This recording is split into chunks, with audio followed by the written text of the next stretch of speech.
We are going for the entertainment factor in the chase than setting the tone and batting the opposition out of the game.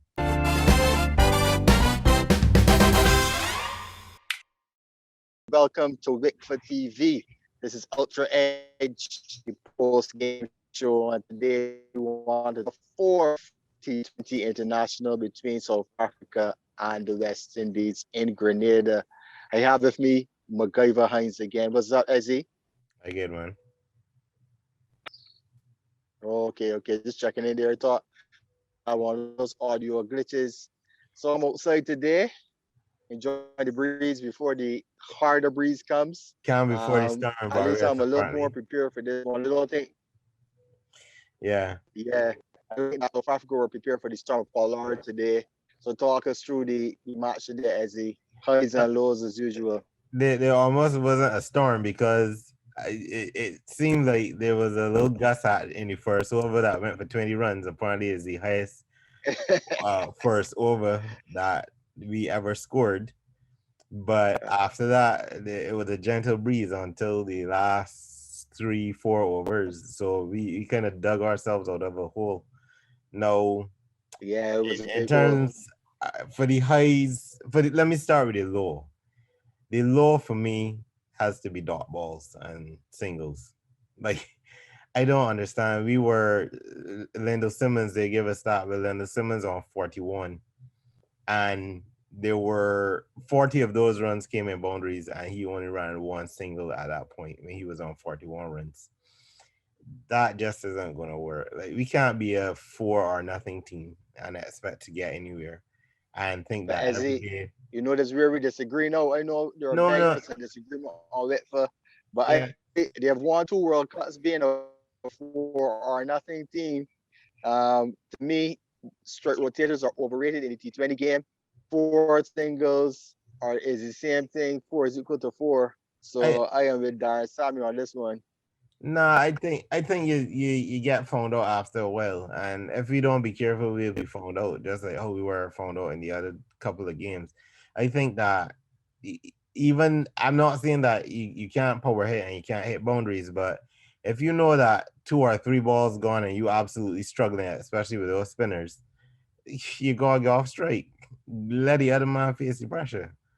So I'm not saying that I Right. want a guy to rotate straight all through the innings, but you need to go for But strike. some fans on Whitfer, the Facebook group have been calling for straight rotators to back through the innings, guys to back from overs 3 right the way up to overs 17. To anchor the innings, I've heard those terms used, and I But disagree strongly. As I well, disagree. Hit the people ball in T20 cricket. nah, nah, nah. If you listen to how Phil spoke as well, Phil Simmons at the end of it in the post match, it was very interesting what he said, and he said that any of those 18 players, basically a match winner. Yes, you throw away the youngsters for now. The youngsters learning the craft. Not already But youngsters. Or bad as a match well, winner as no, well, no, right? no, no. I mean like Akil Come Hussein, on, man. Walsh. No, Akil Hussein, Walsh, and Kevin. It, they're young to. They're not. They haven't hit the ground running like McCoy. So I can't agree with that. So I definitely 15 of the guys would you would consider people who could be out and out match winners on any given day and who've done it before. But the problem is they're not playing as a team. They're playing as you have match winners and everybody thinks on the day that I'll just be the match winner no matter what the situation is.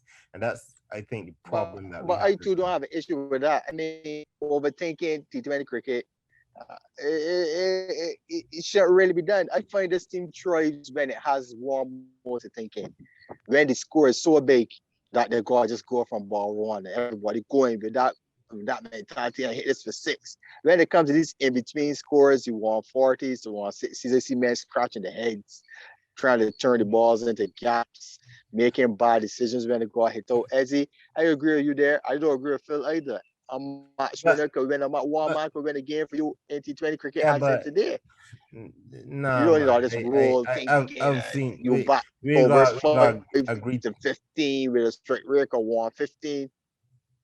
Now we gotta agree to disagree on this, right? And I think Yeah, I that think you get found out, especially in tournaments where that one game that you do badly in is the game that you'll be out. But interestingly enough, remember I said on the last broadcast that I believe that we should be a bat first team, and it would feed into your narrative a bit more, because if you have no scoreboard pressure and you just need to set the tone, then you go out there and do what you have to do. But the problem is we love this chasing because it's dramatic, it's entertainment. So we are going for the entertainment factor in the chase than setting the tone and batting the opposition out of the game. And that's all where I right. think So that as you we're going moving wrong. on, so I know we have plenty of time to discuss strategy. In the last game, our final against Australia and Pakistan. Let's move on now to the specifically from today. Stand-up performance, definitely Captain Pollard. Colors, yeah. Anything you want to say on that, or anybody Um, else you want to so add to that so particular list of so stand-up there's Pollard, performances? and but you have to add McCoy there again. So Pollard and and Dwayne Bravo. I mean, the as Phil said, leader of the ball in attack, and the clearly showing through. So yeah, I would put those three. All Uh, right. well, I started by giving a general low light, but the I'll give a concern now, and my concern is Nicholas Puran's position. I don't think Nicholas Puran is. If he doesn't be careful, I think we'll have to seriously consider taking him to the World Cup, because Mm. we have Fletcher there in the team, and I saw a stat that I spoke about this individually, but actually seeing the stats together that one of the members put up, where Shea Hope has a strike rate of 136 in T20 cricket. And I know Shea Hope, you don't think of Shea Hope first up when you think T20, but if we were talking reserve keepers, probably, I think you give Fletcher the gloves up front, and if you have a Shea Hope, and I know this Jason from St. Lucia is always banging on about Johnson Charles, but I would think that we need to think differently about Puran, because clearly the international competition is proving a little difficult for him right now. But if I say this, this is my prediction. If Puran struggles in the final internationals for this season, the CPL is going to be a big tournament for those guys that want to stake a claim. Yeah, Um, but if but if if but but I know the thinking. Pollard loves Nicholas Puran. They believe in his yeah, talent. but we Many know teams why. do. We know why. That's the thing. So I We can can't. hazard a guess why, Ezra, on Yeah, liberty. We can yeah, only yeah. hazard guesses. Yeah, you don't want to infer too much obvious, right? But anyway, like you can't tell me that Puran is going to struggle at international level and then come back and say, well, we got the CPL to give him another look, because we don't. The CPL is a tournament where you have a dilution of the quality. So you get guys that he can come and beat both the place and look good again, but then you get on the international stage and you're showing up. So it's not you a good know, measure. he will go Ezra. I mean, so far, what I can tell you, Puran's one day um, skills and his compatibility for that format seems at the moment to be ahead of T20. I mean, he's one of Yeah, these people that actually does need some time to get understand the pitch, get in. So to me, the one day game is proving his stopping at the and moment. and the exact same thing can be said for Hetmer. Hetmer has like five one day hundreds. Hetmer is on the top 10 of all time West Indies of century makers.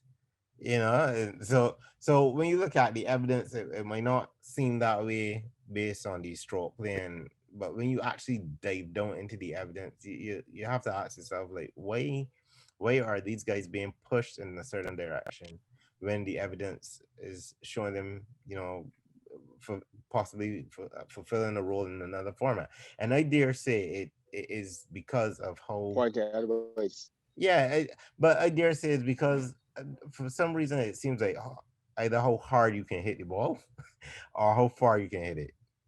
Because that just seems like the mark in T20 is how hard or how far, but not how consistent. You get what I'm saying? So these guys Yeah, it having seems to me that's averages. The West Indies aesthetic. Yeah, That is exactly, exactly. Yeah, the way how they like to play it, choose to Y- play the T20 cricket. yeah. I believe Then as he so winding down. Yeah, so to finish the point, I believe Puran is now averaging under 20. So if you got your keeper averaging under 20 and he's your vice captain, like where is that going? Like it doesn't seem at this time that he's understanding the game enough to be given a number four, number five role in our batting for T20. So those are my thoughts on that.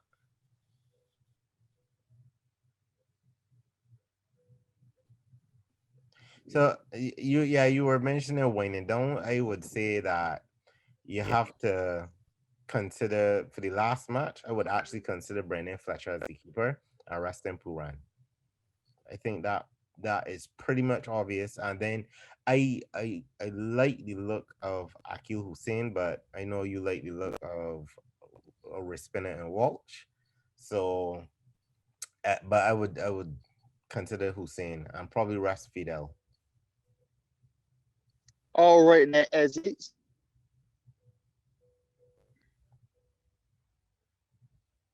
All right, so that has been another episode of Ultra Edge. I think the connection is bothering the professor with the impending storm. So we'll see you on Saturday, hopefully, to close out the series.